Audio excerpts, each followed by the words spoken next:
ಸೋಮವಾರ ದಿವಸ ಮುಂಜಾನೆ 11 ಗಂಟೆಗೆ ಗ್ರಾಮ ಪಂಚಾಯತ್ ಕಾರ್ಯಾಲಯದ ಸಭಾಭವನದಲ್ಲಿ ಸಾಮಾನ್ಯ ಸಭೆಯನ್ನು ಕರೆಯಲಾಗಿತ್ತು. ಸದರಿ ಸಭೆಗೆ ಗ್ರಾಮ ಪಂಚಾಯತಿ ಅಧ್ಯಕ್ಷರು, ಉಪಾಧ್ಯಕ್ಷರು ಹಾಗೂ ಗ್ರಾಮ ಪಂಚಾಯತಿ ಸರ್ವ ಸದಸ್ಯರು ಸಾಮಾನ್ಯ ಸಭೆಗೆ ಹಾಜರಾಗಲು ಕರೆಯಲಾಗಿತ್ತು. ಆ ಪ್ರಕಾರ ಎಲ್ಲರೂ ಸಭೆಗೆ ಹಾಜರಾಗಿದ್ದೀರಿ ಹಾಗೂ ನನ್ನ ಕಳಪೆ ಸ್ಥಿತಿಗಳು. ಮಾನ್ಯ ಅಧ್ಯಕ್ಷ, ಮುದುಕರು ತುಂಬಾ ಕಷ್ಟಪಡುತ್ತಿದ್ದಾರೆ. ದಯವಿಟ್ಟು ಇದನ್ನು ಗಮನಿಸಿ ನಮಗೆ ರಸ್ತೆ ಸಮಸ್ಯೆಯನ್ನು ಬಗೆಹರಿಸಬೇಕಾಗಿ ವಿನಂತಿ.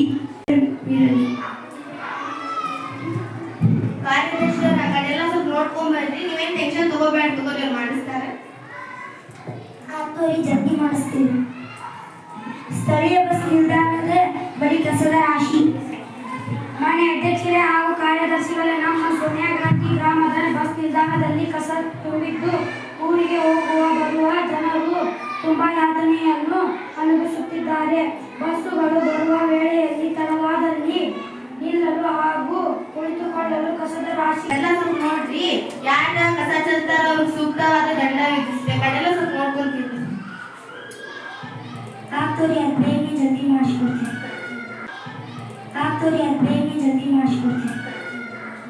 ಶುದ್ಧ ನೀರಿನ ತೊಂದರೆ ನಮ್ಮ ಸೋನಿಯಾ ಗಾಂಧಿ ಗ್ರಾಮದಲ್ಲಿ ಬಹಳ ಇದೆ. ಪ್ರತಿ ಮನೆಗೆ ಬಿಡುವ ನೀರು 5 ರಿಂದ 6 ದಿನಕ್ಕೊಮ್ಮೆ ನೀರು ಬಿಡುವರು. ಈ ಕೇವಲ 2 ದಿನಗಳಿಗೆ ಮಾತ್ರ ಸಾಕಾಗುವುದು. ಹಾಗೂ ಶುದ್ಧ ಕುಡಿಯುವ ನೀರು ಸಹ ಇಲ್ಲದಿದ್ದರೂ ಕಲುಷಿತ ನೀರನ್ನು ಕಾರ್ಯದರ್ಶಿ ಕಡೆಲ್ಲ 4 ಮಂದಿ ಹುಡುಗರು ಬಿಟ್ಟು ಎಲ್ಲ ಟ್ಯಾಂಕ್ ಎಲ್ಲ ಆಗು ಮಾಡಿ ಮತ್ತೆ ಪ್ರತಿ ದಿವಸ ನೀರು ಬರಂಗ್ ಮಾಡ್ರಿ. ಶುದ್ಧವಾಗಿರ್ಬೇಕು ನೋಡ್ರಿ ನೀರು.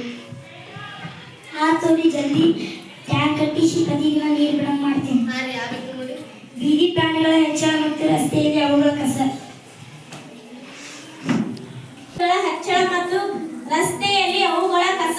ಈ ಸಭೆಯಲ್ಲಿ ನಮ್ಮ ಮುಖ್ಯವಾದ ಸಮಸ್ಯೆ ಎಂದರೆ ಇತ್ತೀಚಿನ ದಿನಗಳಲ್ಲಿ ಸೋನಿಯಾ ಗಾಂಧಿ ಗ್ರಾಮದಲ್ಲಿ ಬೀದಿ ಪ್ರಾಣಿಗಳು ಹೆಚ್ಚಾಗಿದ್ದು ಸಾರ್ವಜನಿಕರಿಗೆ ತುಂಬಾ ತೊಂದರೆಯುಂಟು ಮಾಡುತ್ತಿವೆ. ಸಮಸ್ಯೆಗಳು ಯಾವುದೆಂದರೆ ಅನೇಕ ಬೀದಿ ಪ್ರಾಣಿಗಳು ರಸ್ತೆಗೆ ಬಂದು ಶಾಲೆಯ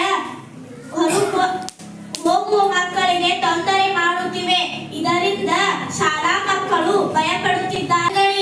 ದ್ವಿಚಕ್ರ ವಾಹನ ಚಾಲಕ ಜಾರಿ ಬಿದ್ದು ನೋವನ್ನು ಅನುಭವಿಸುತ್ತಿದ್ದಾರೆ. ಮನೆಯ ಹಿತ್ತಲಿನಲ್ಲಿ ಶೇಖರಿಸಿಟ್ಟು ದನದ ಹೊಟ್ಟು ಮೇವುಗಳನ್ನು ಸಹ ಈ ಬೀದಿ ಪ್ರಾಣಿ ಹಾಳು ಮಾಡುತ್ತಿವೆ. ದಯವಿಟ್ಟು ತಾವು ಗಮನ ಹರಿಸಿ ಈ ಬೀದಿ ಪ್ರಾಣಿಗಳನ್ನು ಸೂಕ್ತ ಸ್ಥಳಕ್ಕೆ ಸ್ಥಳಾಂತರ ಮಾಡಿ ನಮ್ಮ ಈ ಸಮಸ್ಯೆಯನ್ನು ಹೋಗಲಾಡಿಸಬೇಕೆಂದು ವಿನಂತಿ. ಬೀದಿ ಪ್ರಾಣಿಗಳನ್ನು ಅರಣ್ಯ ಪ್ರದೇಶಕ್ಕೆ ಬಿಡಂಗ್ ಮಾಡು. ಆಗ್ತೋರಿ ಊರಿನ ಪ್ರಾಣಿಗಳು ಅರಣ್ಯ ಪ್ರದೇಶಕ್ಕೆ ಬಿಟ್ಬರ್ತೀವಿ. ಚರಂಡಿಯ ಮುಚ್ಚಳ ಕಾಣಿಯಾಗಿ ಗ್ರಾಮದಲ್ಲಿ ಊರಿನ ಮಧ್ಯ ಭಾಗದಲ್ಲಿ ಚರಂಡಿಯ ಮುಚ್ಚಳ ಕಾಣಿಯಾಗಿದೆ. ಸುಮಾರು 2 ತಿಂಗಳ ಕಾಲ ಗತಿಸಿದವು. ಊರಿನ ಸಾರ್ವಜನಿಕರ ಆರೋಗ್ಯ ಚೆನ್ನಾಗಿರಬೇಕಾದರೆ ಚರಂಡಿಯ ವ್ಯವಸ್ಥೆಯು ಸಮರ್ಪಕವಾಗಿರಬೇಕು. ಗ್ರಾಮದ ಮಧ್ಯ ಭಾಗದಲ್ಲಿರುವ ಮುಖ್ಯ ಚರಂಡಿ ಮುಚ್ಚಳವು ತೆರೆದಿದ್ದು ಮಕ್ಕಳು ಅಥವಾ ಹಿರಿಯರು ಅದರಲ್ಲಿ ಬೀಳಬಹುದು. ಹಾಗೆಯೇ ಇದು ಕೆಟ್ಟ ವಾಸನೆ ಕಾರಣವಾಗುತ್ತದೆ. ಸೊಳ್ಳೆಗಳು ಕಚ್ಚುವುದರಿಂದ ಆರೋಗ್ಯ ಸಮಸ್ಯೆಗಳನ್ನು ಉಂಟು ಮಾಡುತ್ತವೆ. ಈ ಮೇಲಿನ ವಿಷಯವನ್ನು ದಯವಿಟ್ಟು ತಾವು ಗಮನಿಸಿ ಚರಂಡಿಯ ವ್ಯವಸ್ಥೆಯನ್ನು ಸರಿ ಮಾಡಿ ಕೊಡಬೇಕೆಂದು ತಮ್ಮಲ್ಲಿ ಗ್ರಾಮದವರ ವಿನಂತಿ.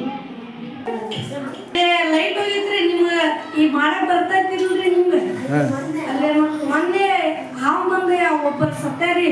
ಮಾಡಿಸ್ತೇವೆ ತಗೋತಮ್ಮ, ತಲೆ ಕೆಡಿಸ್ಕೋಬೇಡ. ನೀವು ಏನು ಮಾಡಿಸ್ತೇವೆ ತಗೋತಮ್ಮ. ನಿಮ್ಮ ಮನ್ಯಾಗ ಆಗತ್ತೆ, ನೀವು ಸುಮ್ಮನಿರ್ತೀರೇನ್ರಿ? ಪಟ್ನ ಮಾಡಿಸ್ರಿ. ಮಾಡಿಸ್ತೇವೆ ತಗೋಪ. ನಾ ಕಂಪ್ಲೇಂಟ್ ಮಾಡ್ಬಿಟ್ಟು ನೋಡ್ರಿ ಇನ್ನೊಂದ್ಸಲ ಏನು ಆಗುತ್ತೆ.